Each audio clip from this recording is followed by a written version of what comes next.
Mr. Atanu Pramanic. With more than 30 years of industry experience and 20 years in technology solution, Mr. Atanu is currently the CIO of Hindalco Industries Limited. He is responsible for IT strategy and operations, IT security and architecture, new technology ingestions, ERP re-implementation, supporting digital business enablement, using latest technology. He is a technology evangelist, evergreen learner, favorite of business leaders, challenges status quo, facilitates innovative but seamless business disruption. With a huge round of applause, ladies and gentlemen, please welcome Mr. Atanu Pramanic on the stage. Good afternoon. I think lunch is still on. Good afternoon. So as mentioned, I just came 20 minutes back thinking the session will be at 3:30 odd. So I'll have a good lunch and some networking with my friends. And as usual, as a proper business case, the plan got changed. And mostly the projects get delayed, but for me the project got preponed. We always get flights delayed, but very seldom you get flights which get preponed, right? But nevertheless, we have to face the situation, and here am I in front of you guys. So I have a very difficult topic today, stakeholder management, and it's a very age-old topic actually. Probably within the room there would be more than 1,000 person years of experience, probably, I don't know, right? So I'm not here to tell something which you have never come across, or not here to tell something which you have never heard of. So I'll try and share some of my experiences with some specific pointed observations. Before we get into stakeholder management, probably we need to understand a few things. Probably we are an IT fraternity here, and in today's world, what do we talk about? We mostly talk about digitization or digitalization. Probably for a minute, if I can ask any one of you, there is no right, no wrong answer. So what is digitization and what is digitalization? Just to break the ice after lunch. Anyone, you can raise your hand, it's nothing, no wrong, no right answer. What is digitization and what is digitalization? I can only tell you they are not the same. Now the problem is, this is where the actual stakeholder management starts. In a very laymanish business language, there is no difference between digitalization and digitization. But if you talk to an IT person, there is obviously a huge difference. Right? The only thing common is technology. Somewhere there is some technology involved. But the concept of digitization and digitalization are very different. Automation and transaction process. Another conflict. Whenever, let's say, almost everyone will have ERP in their organizations. Small, big, Oracle, SAP, Ramco, whatever, right? Now, what do we use ERP for? Transaction processing, integrated transaction processing, right? The main fundamental of ERP is there is single source of truth. Not one data needs to be entered twice. Once you enter data, that should flow across the ERP, across the platform, wherever it is required. Now, more often than not, a transaction processing engine like ERP is construed by the business as an automation platform.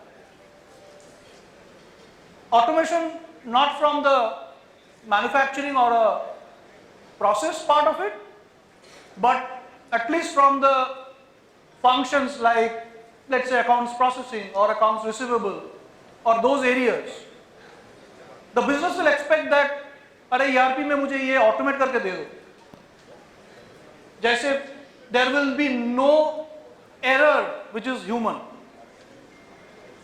But ultimately, ERP is not meant for automation. It is meant for validated data entry for transaction processing with a simple fundamental that one data will be entered once.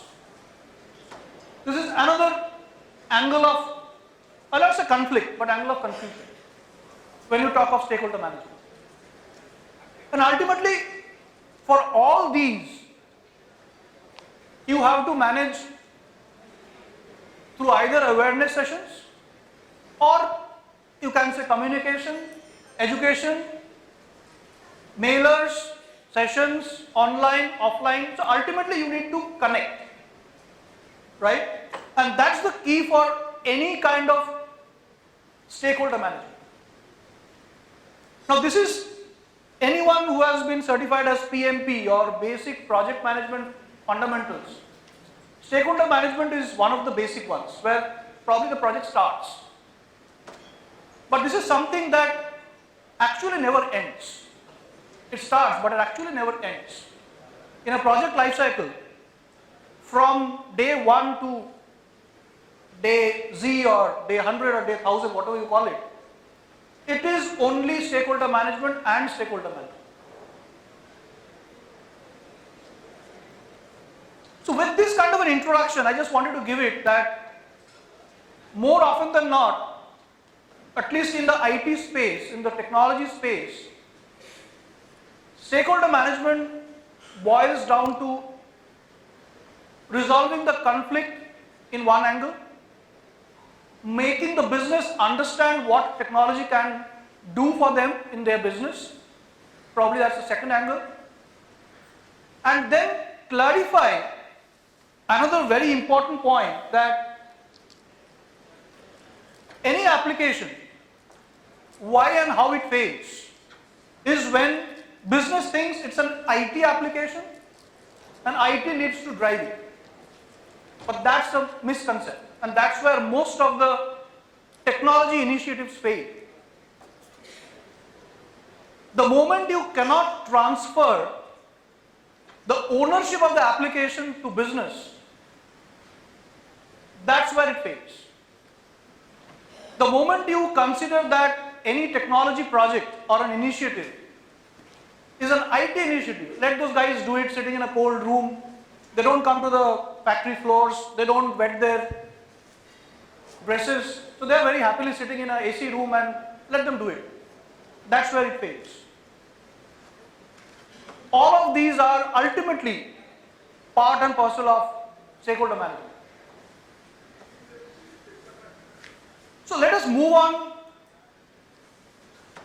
There are 2 or 3 angles that I've just picked up where I'll try to kind of explain my experience of how do we work on stakeholder management. What does it look like? It looks like a information security dashboard, some metrics, probably some assessment metrics, right? Endpoint, network, data, cloud, application, mobility, and maybe in a scale of 0 to 5, we have kind of put something, right? Being in IT, this is what we talk of and do every day. Put some chart with some IT nomenclature. And when you send this, putting your collars high, boss, मैंने तो सब कर दिया, and you don't get any response from your boss, who is either a CEO or a CFO or whoever it is. Simple reason, they cannot connect what is endpoint, data, network, application, mobility, I don't know.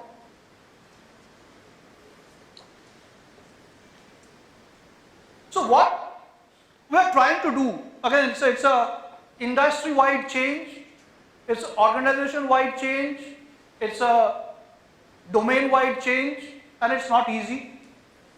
We are trying to just flip this view to this. Now the marketing guy will look at, okay, I have 30% weightage in whatever these guys are doing. Don't read much into this, it's just an illustrative diagram. So it doesn't match up to 100. So many things you'll find here, right? It's just for example and illustration. The operations guy will see, oh, I have 23%. The ESG and safety guy will say, okay, I have 10%. Now they will start correlating that where do I stand in the world of technology? Good, bad and ugly, what these guys are doing, sitting in again a cold AC room, they're only giving me 10% weightage. But still, it is 10%. So they will be able to correlate to what they're doing. Compared to if you do this, you will probably get 1 or 2 response out of 100. If you do this, you will probably get 10, 15, 20 responses. So this is one of the main thing that I wanted to share with you guys, that in today's world, the business is very, very ruthless. As long as they don't see any benefit, as long as they don't see any return, whichever you call it, IRR, ROI, SLA, KPI, KRA, whichever name you give it, you won't get the right traction.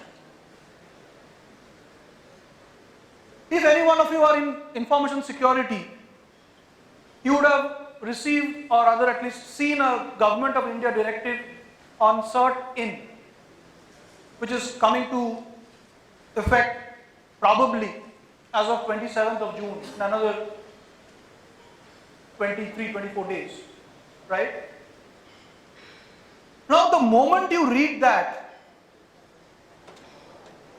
and I was reading through that and I was trying to decipher that and I was trying to understand what is that we should do as an IT professionals, IT security.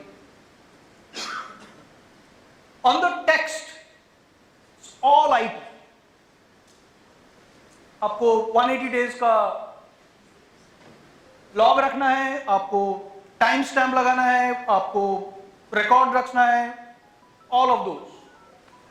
But do you think that if you go with that Government of India directive of 3 pages, go to your CFO, CEO, whoever it is, and ask, okay, I need 15 crores, 20 crores, 30 crores to invest and kind of comply with Government of India guidelines, they will say, take a walk. Now the moment you say, the other side of the story, that if I don't do this, this is what is your business impact. If I don't comply to these government guidelines, there are obviously certain conditions that you will have to go through as an organization. But otherwise, if you don't do this, what is your business impact? And I can bet anyone, whichever chair they are occupying in the organization, in the business side, they will just sign the paper, they sign the check then and there. So basically, to me, stakeholder management is just simply talk the language that the business will understand. Nothing more than that. Simply convert your technology, technical language into the verbiage that the business will understand. And that is what is most critical and most important in stakeholder management. There is no other theory basically. All of you must have done hundreds of projects in your career, and I would presume that you all will agree that I am not telling something that you have never heard of. But why this topic is there today up for discussion, or at least some presentation, is this is not as easy as put on paper. It is not always as easy to convert or transform a technology, quote unquote, investment or an initiative into a business justified project. And that is why over years, IT was conceived as a cost center. Only a bare and mere support function, again sitting in a cold room and eating away my bottom line. Now the moment you are able to justify it as a business project, what is the impact of that? Just don't get into the financials and numbers, IRR, ROI, though they are there. But in simple terms, simple English, you all know there is a document called Project Charter, right? Now if you can get that properly defined at the beginning of the project, or any initiative at the IT side of it, what is the problem statement? What is the proposed solution? What is the responsibility metrics, or RACI what we call it? What is the cost? What is the technology? And what it would do for business. And if that is well documented with an objective output, I'm sure you will not have any issues in getting that money, number one.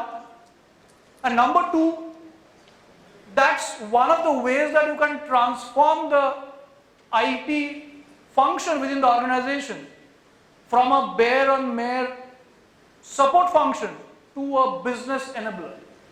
It's a journey to start. I'm not saying only this will do it, but that's one that will help you in a big way to convert the IT function into a business enabler, or at least movement towards the other side of the table.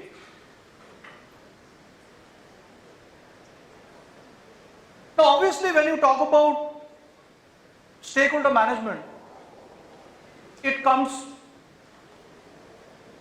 with relationships, right? Again, there is no rocket science, and what I'm going to show you is almost everyone would have done it the same way. But what happens on the ground when you have some emergency projects coming up, or you have to kind of consume the capex budget and you are already at December or January, you miss some of these small points and you just directly jump onto the technology project. Okay, I have a few crores left, my CFO has told consume it before end of March, else you will not get it the next year, whatever it is.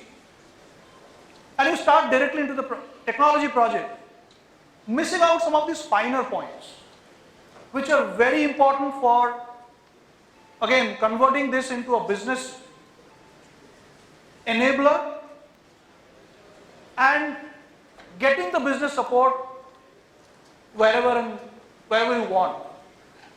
So this is again, very, very age-old theory.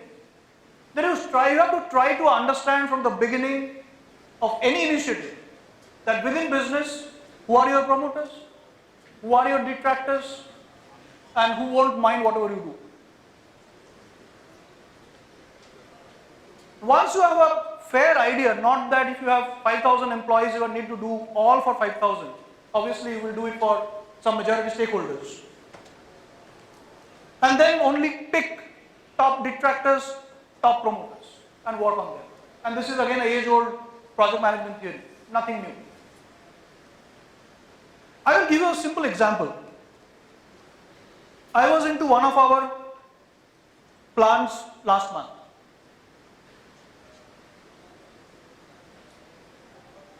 And I was trying to explain what is information security to the plant users, because in today's world, IT team cannot only run and drive information security initiatives, you have to have the whole mass with you, right?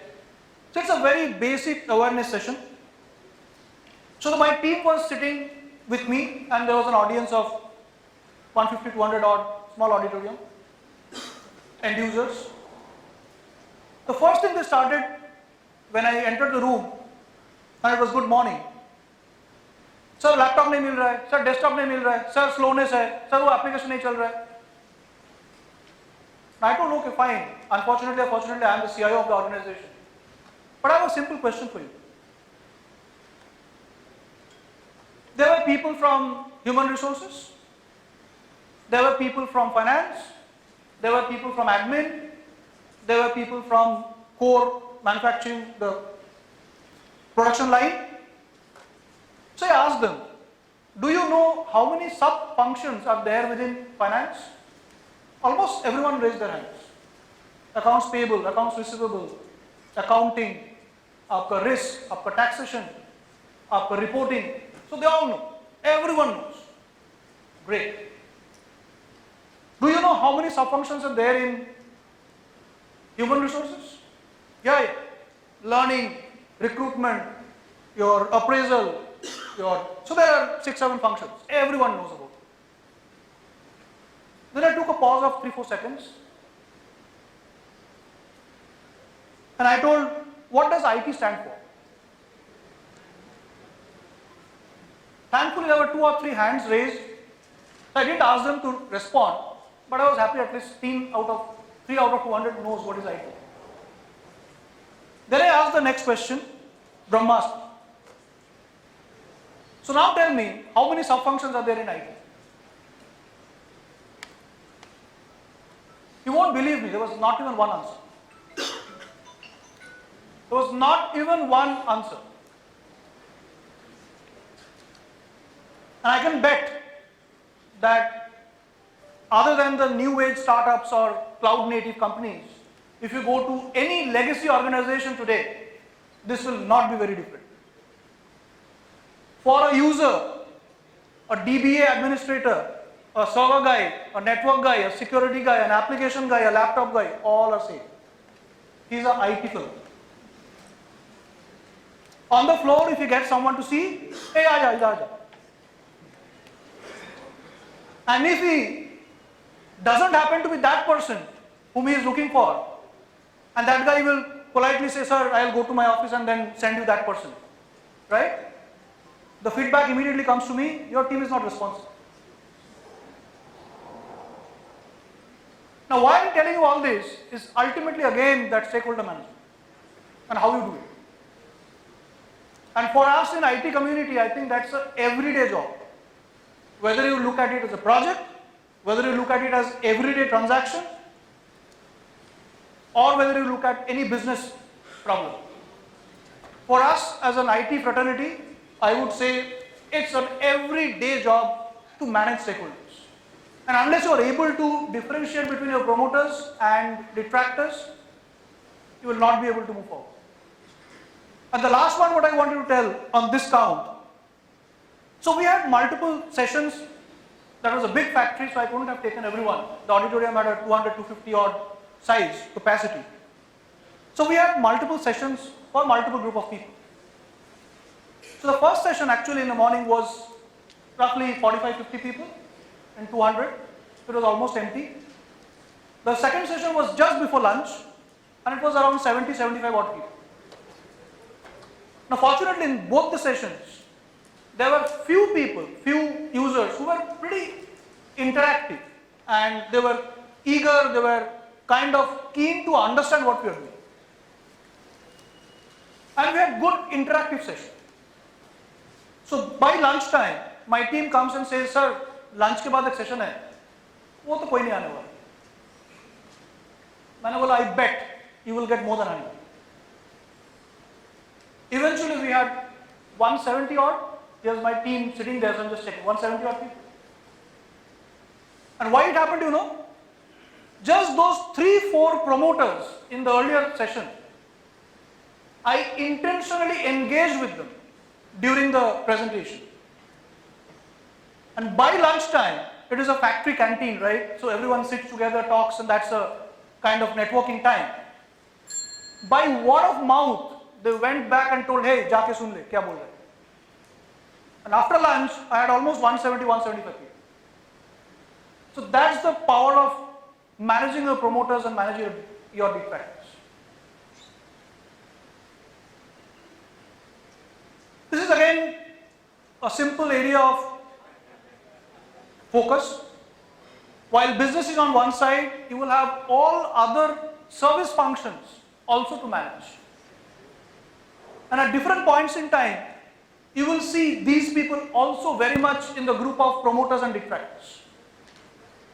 And these are also very important to manage as a focus group when you are taking up the stakeholder management angle. to deal with each one of them when you are kind of working on any pan organization initiative, right? You can't ignore almost any one of them. So it's very important that they also become your stakeholders in a way that you feel fit, and give due attention and focus to them as well. Maybe the language would be different, but they also need to be treated with equal focus. And the last point, which I have already touched upon a bit, is when you go to business, whichever language you talk, ultimately you have to touch upon one of these points, right? ROI, RRR, IRR, KPI, SLA, SLO, KRA, whatever you call it. So you have to be very clear that when you are more as an information technology personnel trying to influence or manage your stakeholders, how much are you able to quantify your output? And that will remain the focus in the coming years, because whether you like it or not, IT investment is going to go up. And business on one side, they will have no choice to invest. On the other side, they will be more ruthless to ask for the return. So we will have to be very careful as a community, I would say, that we focus on these points and appropriately position in terms of in front of business that how much return they can expect out of any investment that they allow or approve, right? So I think that's all about it. I didn't want to get into much complicated theories or presentations. I just wanted to have a kind of candid discussion and share some of my experience with all of you. And here it goes, that whatever we talk, better stop talking and start doing. The way to get started is to quit talking and begin doing. With that, thank you. If anyone has any questions, I'm here offline, or do you have time? Or? No, actually we do not have time. Thank you so much. Thank you. Thank you, sir, but we would like to visit you. Please stay back on the stage. May I please request, yes, Kersi sir, Kersi Talaria sir, please come forward.